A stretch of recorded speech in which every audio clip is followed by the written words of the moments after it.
My 6-year-old said, "Mom, we can't go home tonight." She looked frightened. Then I saw my mother-in-law go inside our house. I didn't panic. I hid and watched. What happened next made me call 911. If you believe every action has a reason, tell me that in the comments, because I spent a long time thinking the people in my story were just stressed, overworked, or making bad choices. And then I watched my mother-in-law unlock my front door with my spare key and set my house on fire like she was lighting a birthday candle. So, maybe not every action needs a deep reason. Some actions just need handcuffs. Whispering Hills looks like a brochure that came to life and learned how to judge you. It's a gated community in Northern Virginia, outside Washington, D.C., the kind of place where the grass is always cut, the mailboxes match, and the HOA sends polite emails that somehow feel like threats.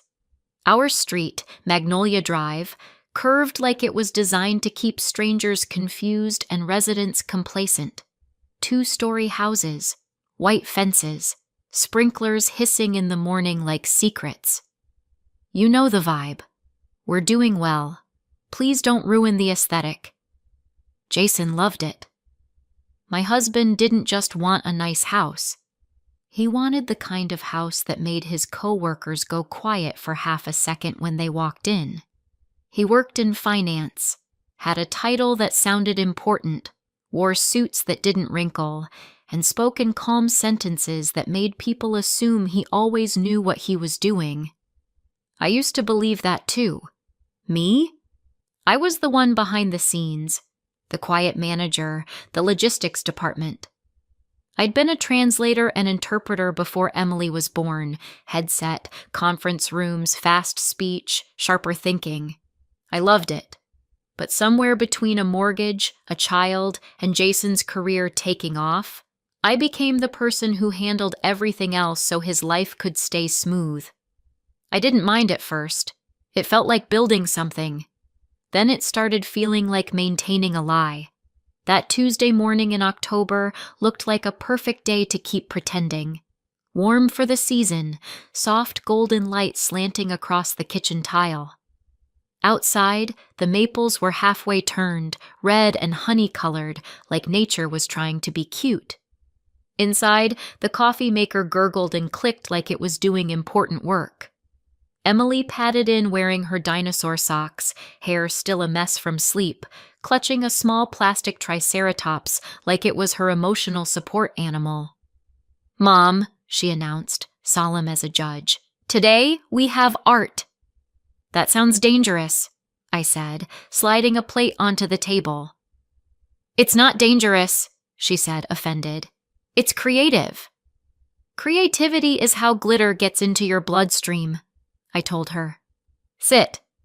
She giggled and climbed onto her chair, swinging her legs. 6 years old, 1st grade. Small body, giant opinions. Jason walked in a moment later in an ironed dress shirt and tailored pants, adjusting his cuff like it was a moral obligation. He looked like he belonged in a commercial for success. He leaned down beside Emily and tapped her socked foot. "Race you," he said, and made a show of pulling his own socks on, slowly, dramatically, like an Olympic event. Emily's eyes lit up. She lived for competition, especially when it was fake. They raced, he let her win, she squealed and he ruffled her hair. I watched them and felt that familiar warmth in my chest, the one I used to trust. This is my life, I thought. This is our family. Then Jason's phone buzzed. His head snapped toward it like a dog hearing a whistle. He checked the screen, jaw tightening, and slipped the phone into his pocket like it had teeth. "Everything okay?" I asked, trying to sound casual. "Work," he said quickly. Of course it was. Everything was always work now. Jason used to be present in our mornings, talkative, teasing. He'd steal my toast and claim it was testing for poison. He'd kiss Emily's forehead and mine like it was part of a routine he actually enjoyed. Lately, he moved through the house like he was already late for something even when he wasn't. Late nights became normal, and not traffic late, not a meeting ran over late. I mean late like he didn't want to come home. He'd walk in after 10, after midnight sometimes, eyes too alert, face too blank. He'd mumble something about deadlines and head straight to the shower, scrubbing like he was trying to erase himself. One night I hugged him and caught a smell on his clothes, sweet and chemical, like cheap air freshener battling smoke. Not a cologne, not a bar, not anything that belonged in our clean, polished house. I asked about it. "Nothing," he said. "Office renovations. It's gross." Then he changed the subject so fast my brain barely had time to keep up. And then he started guarding his phone. I don't mean being private. I mean carrying it to the bathroom and setting it on the sink like it was a newborn. He used to leave it on the counter. Now it might as well have been grafted to his hand. If it buzzed at dinner, his eyes darted to it. If Emily asked him a question, he answered with half a sentence while reading something under the table. The wall between us didn't go up all at once. It rose quietly, brick by brick, text by text, lie by lie. At first I tried to talk. "Are you okay? How's work? Do you want to take a weekend off?" Jason would smile, tight and practiced, and say, "I'm fine." It was the kind of fine that means stop asking. And for a while, I did. Because that's the thing about marriage, you don't want to believe the worst. You want to believe the story you invested in. Then the first call came. Unknown number. I answered because I'm still, at my core, a person who thinks ignoring a phone call might summon bad luck. A man's voice said, rough and flat, "Is this Jason Parker's wife?" My stomach tightened. "Who is this?" I asked. "Tell your husband we're done waiting," he said. "Tell him we remember." Then he hung up. No explanation. No context. Just a line dropped into my kitchen like a sharp object. When I told Jason, he went pale, just for a second, and then forced a laugh that sounded like it hurt. "Scam," he said. "They do that. They pull names off data leaks. Don't answer unknown numbers." I wanted to believe him, so I tried. But the calls didn't stop. They came at night. They came when Emily was doing homework at the table. They came when I was alone in the grocery store aisle, holding a carton of eggs, trying not to look like the kind of woman who could be shaken by a voice on the phone. Sometimes there was heavy breathing. Sometimes there were threats disguised as warnings. Sometimes it was just silence. And then, because the universe has a sense of humor, it went public. There's a group chat for Emily's grade level, parents sharing reminders about Spirit Week and lost jackets and whether Crazy Hair Day is culturally insensitive. It's the digital version of a hallway full of polite smiles. That Wednesday, I was scrolling through messages about a school fundraiser when a new message popped up. No name, no profile photo, just a number. Parents, be advised Jason Parker is a fraud and a serious debtor. Be careful. He owes over $250,000 and will scam anyone to cover it. I stared at the screen so long my eyes started watering. A minute later, the message disappeared. Deleted, which is hilarious because in group chats people don't forget. They screenshot. The chat went quiet in that slow, sticky way that told me everyone was reading and deciding what kind of person I was. I felt my cheeks burn. My hands trembled.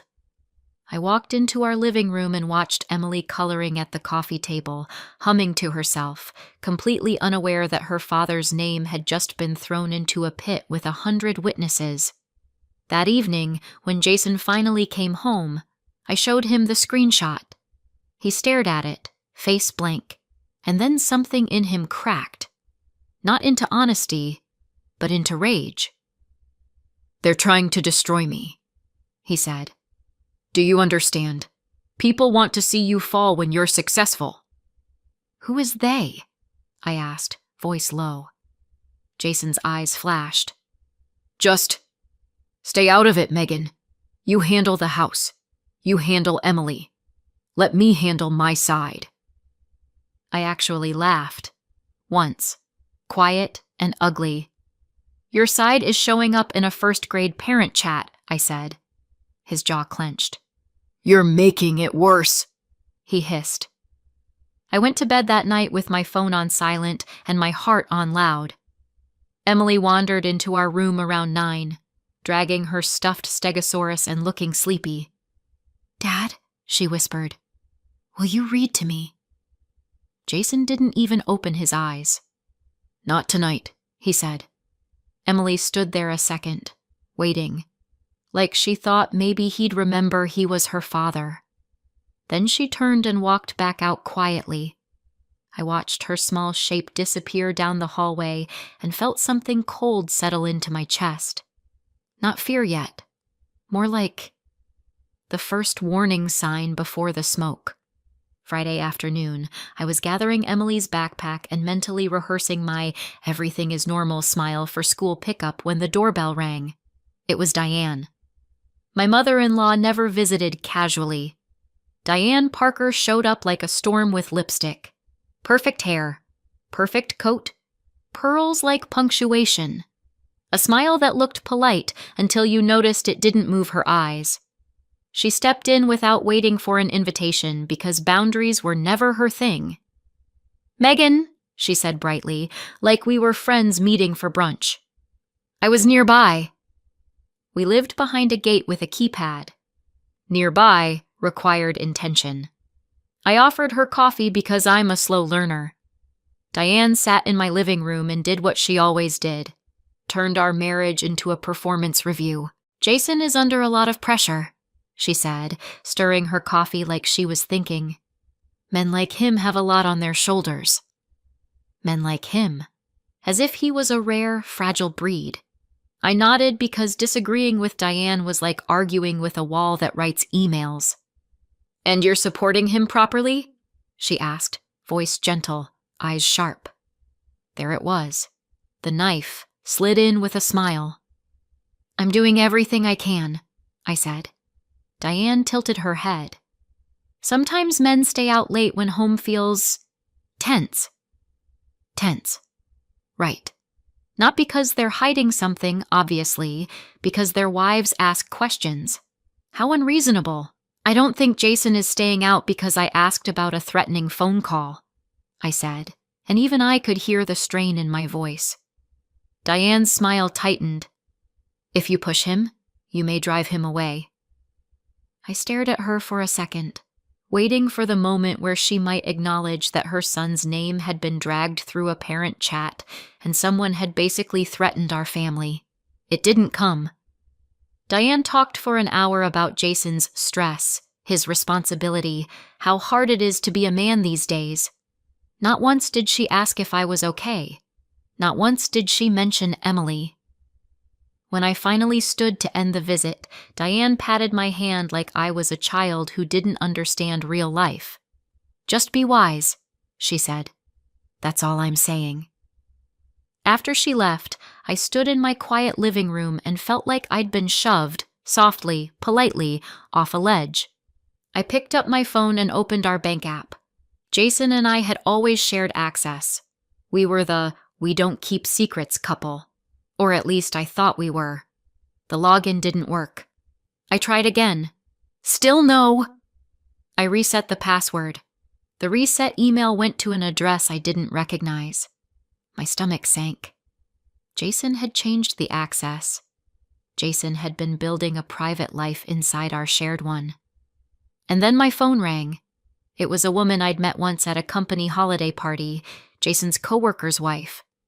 We talked about schools and the weather and pretended corporate events weren't unbearable. Her voice was low and rushed now.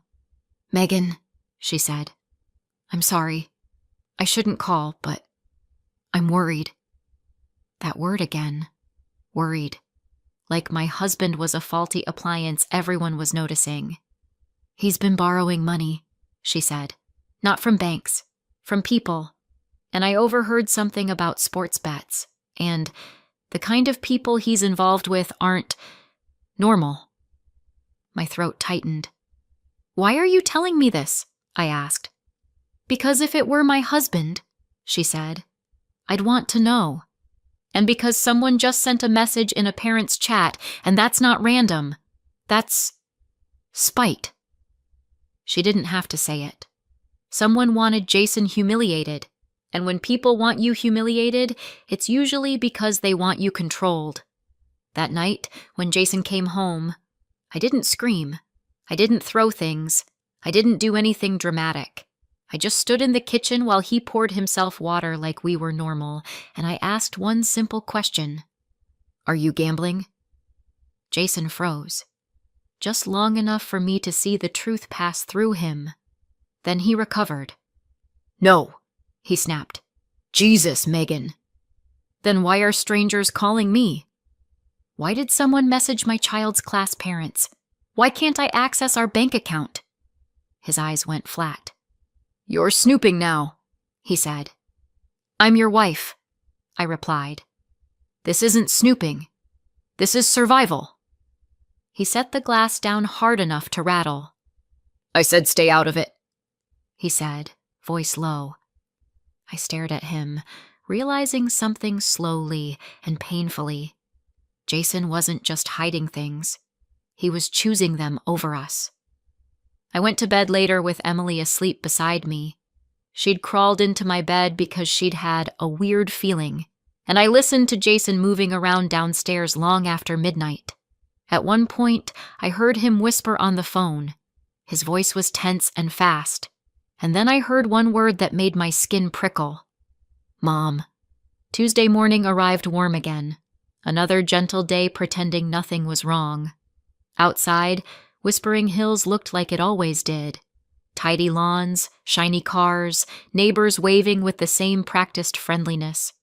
Inside our house, the air felt tight, like a room where someone had just argued and left the silence behind. I made breakfast. Emily ate slowly, unusually quiet. Jason barely touched his food. He checked his phone, swore under his breath, checked it again. His knee bounced under the table like he was powering a small generator. "I'll drive today," he said suddenly, grabbing his keys. Normally, I drove. We had a routine. Drop Jason at the metro station, then take Emily to school. But that morning, he insisted. "Why?" I asked. "Meeting," he said. "I can't be late." His tone had that edge again, sharp enough to cut curiosity. So I let him, because at that point, I was still doing the thing where you cooperate with the person who's hurting you, hoping it will keep the peace. Jason drove like someone being chased. He kept checking the clock, the phone, the mirror. Emily sat in the back seat, clutching her small keychain charm, some glittery thing she'd picked at a school fair, and staring out the window like she was trying to solve a problem too big for her. We pulled up at the station. Commuters flowed past us like a tide. Coffee cups, briefcases, tired faces heading into the city. Jason jumped out fast. He didn't kiss me. He didn't look at Emily. "Have a good day," he tossed over his shoulder, already walking away, and then he disappeared into the crowd like he'd never belonged to us. I slid into the driver's seat. My hands were cold on the steering wheel. I started the car, and then Emily spoke. "Mom," she said softly. I glanced in the rearview mirror. Her eyes were wide, serious. "What is it, Em?" She took a breath, like she was preparing to jump off something. "We can't go home today." I blinked. "What?" "We can't," she repeated, voice shaking slightly. "Please." My heart started pounding, hard and fast. "Emily, why would you say that?" She leaned forward between the seats, and when she spoke again, she lowered her voice like the car might rat her out. "I heard Dad last night." My stomach dropped so fast I felt dizzy. "You were supposed to be asleep," I said automatically, because adults say dumb things when they're scared. "I wasn't," she whispered. I woke up. I heard him in the hallway. He was on the phone. Cold flooded my chest. "What did you hear?" I asked. Emily swallowed. He said, "As soon as I drop them off, do it." My grip tightened on the steering wheel. He said, "Make sure they go to Costco." My mouth went dry. And he said, "Make it look like an electrical thing, like the wiring." I stared ahead through the windshield, suddenly unable to see anything but my own front door. Our house was new. The wiring was new. We'd checked every inspection ourselves. There was no reason for a fire, unless someone made one. I forced air into my lungs. Who was he talking to?" Emily's voice trembled. "Grandma Diane." The world tilted. Diane? The coffee. The advice. The way she'd told me not to push Jason. The way she'd talked about wisdom. My mother-in-law hadn't been worried about Jason's stress. She'd been checking how much I suspected. I didn't argue with Emily. I didn't ask a dozen follow-up questions right away, because I heard something in her voice that wasn't imagination. It was fear. Real, instinctive fear. And children don't invent fear that specific. "Okay," I said, keeping my voice steady with sheer force. "Okay, Em. We're not going home." She let out a shaky breath like she'd been holding it for hours. I drove to a small coffee shop lot a few minutes away and parked. "Stay close to me," I told her. She nodded. No complaining. No questions. Just immediate obedience. We walked back toward our street, quiet, fast, Emily's small hand gripping mine hard enough to hurt. When we reached the corner, we stopped behind a thick old oak that stood near the sidewalk like it had seen too much to be impressed. From there we could see our house, Magnolia Drive, house number 7, our perfect life sitting innocent and neat in the morning sun. We waited. At first nothing happened. I started to wonder if I'd lost my mind, if I was letting stress turn my child's overheard words into a nightmare. And then a silver sedan rolled up and stopped at the curb in front of our house. Diane's car. She got out and looked around, quick and cautious. In her hand was a small handbag. She didn't ring the bell. She didn't knock. She reached into her bag and pulled out a key. My key. The spare I'd given her just in case. She unlocked our front door and walked in like she owned the place. My throat closed. Minutes passed. Then I saw it. An orange flicker in the downstairs window. Not sunlight. Fire. Smoke followed, curling up along the glass like a slow, ugly finger. And then Diane reappeared, moving fast now, not composed anymore. She didn't stroll out like a visitor. She ran. She jumped into her car and sped away like she'd just finished a chore. Emily clung to me, trembling. I fumbled for my phone and dialed 911 so hard my fingers hurt. When the dispatcher answered, my voice came out calm in a way that didn't match how I felt. "There's a fire," I said. "Whispering Hills. Magnolia Drive. House 7. Please, send firefighters and police. Now." "Is anyone inside?" the dispatcher asked. "No," I said, and then my voice cracked. "No, we're not inside." Because my daughter saved us. Sirens arrived fast. Engines, patrol cars, neighbors spilling out of their houses like smoke had called a meeting. People stood on lawns filming like tragedy was entertainment. An officer approached me while firefighters rushed hoses toward my front door. "Ma'am, are you the homeowner?" "Yes." "What happened?" I swallowed, forced my voice steady. "I watched Diane Parker unlock the door with a spare key," I said. "I watched her go in, and then my house started burning. She left right after." The officer's face tightened. He looked toward the house, then back at me. "Okay," he said, and his tone changed, less casual, more sharp. "We need you to come with us and give a formal statement." Emily tugged my sleeve. "Mom," she whispered, voice tiny. "Are we okay?" I crouched and pulled her close. "We are," I said. "We are because you listened to that feeling and you told me." She pressed her face into my shoulder, and I felt her small body shaking. Behind us, my living room turned black. At the police station, everything smelled like old coffee and fluorescent lights. They seated me in an interview room that felt designed to make you forget time exists. Detective Reynolds came in with a notebook and tired eyes. He didn't smile. He didn't posture. He looked like a man who'd seen enough human decisions to stop being surprised. "Ms. Parker," he said, "I need you to start from the beginning." So I did. I told him about our perfect life in Whispering Hills and how it had started to crack.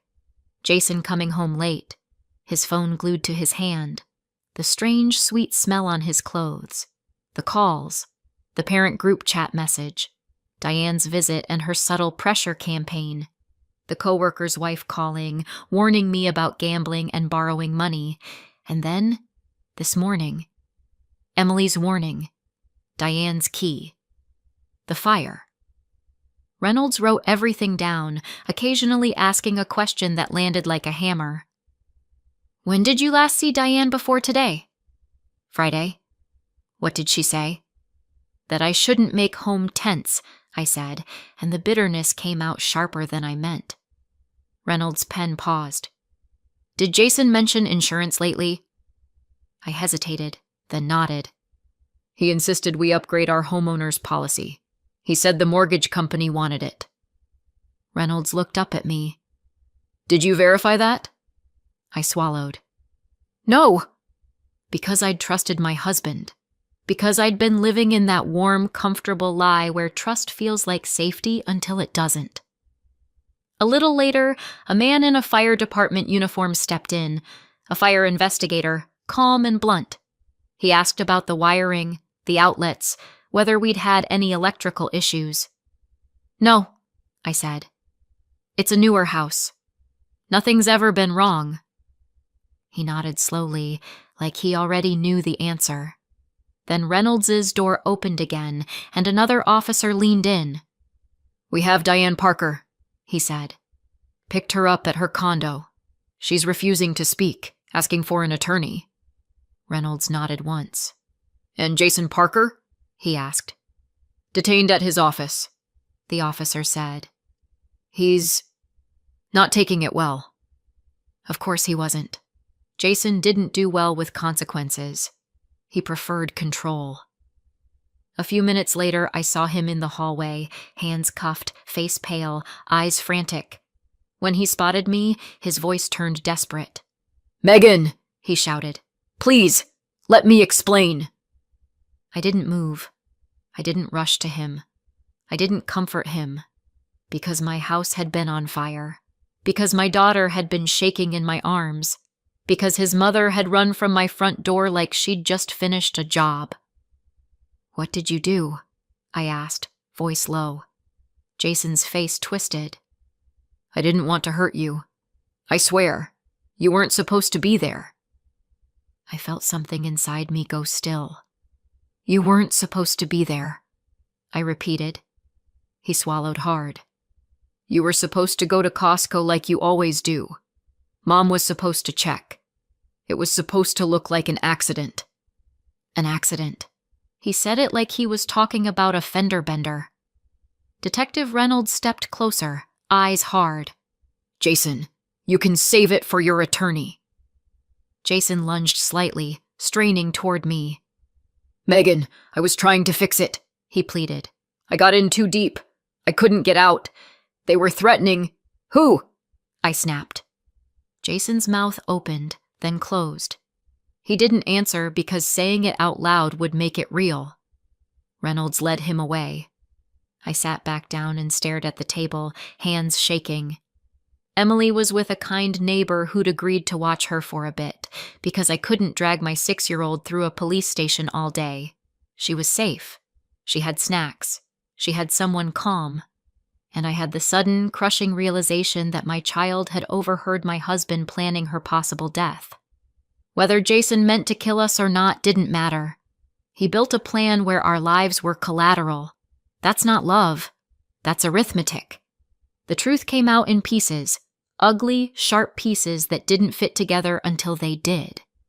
Jason had been gambling for about a year. It started small, sports bets, a few hundred here and there, enough to feel exciting, not enough to raise alarms. Then he lost. And instead of stopping, he chased it. Because gamblers don't think in logic. They think in almost. Almost won. Almost recovered. Almost fixed.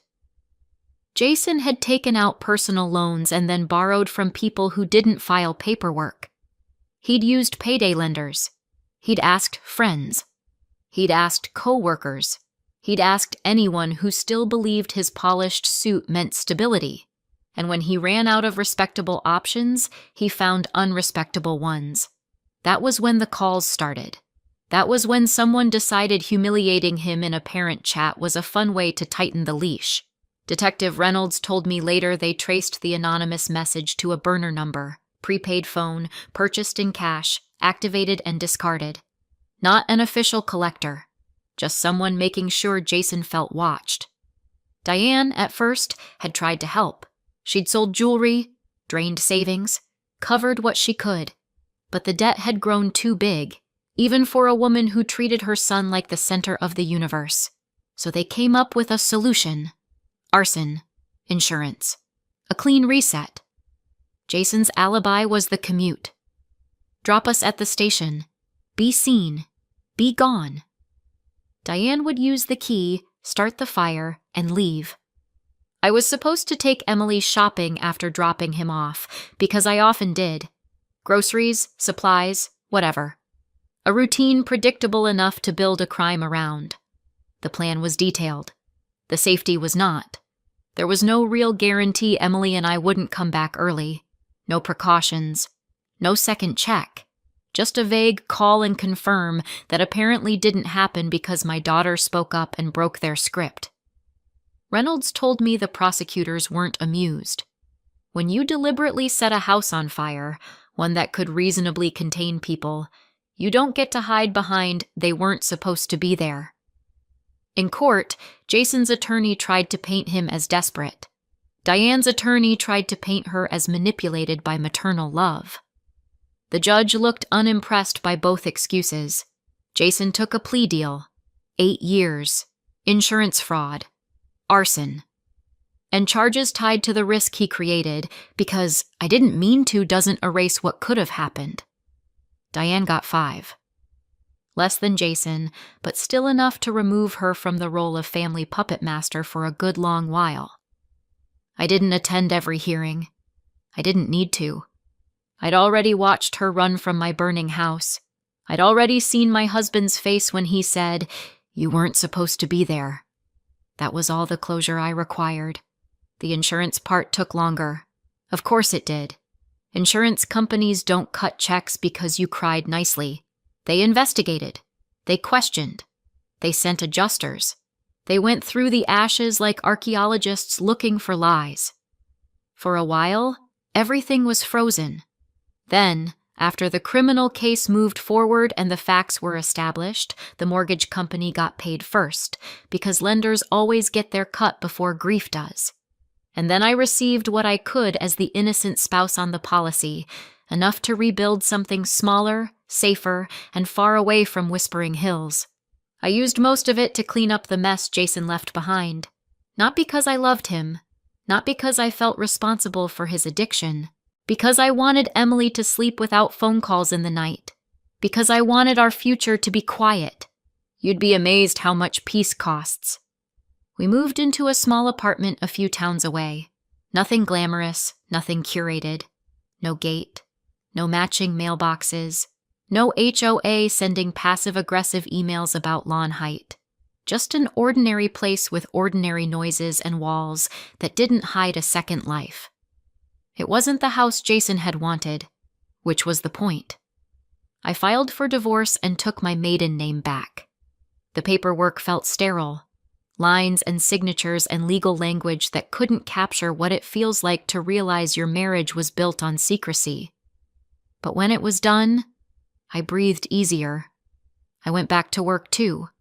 Remote translation and interpreting projects, the kind of jobs that reminded me I still had a brain and a backbone. The money wasn't flashy, but every paycheck felt clean. Emily started a new school. She didn't talk much about the fire. Kids do that.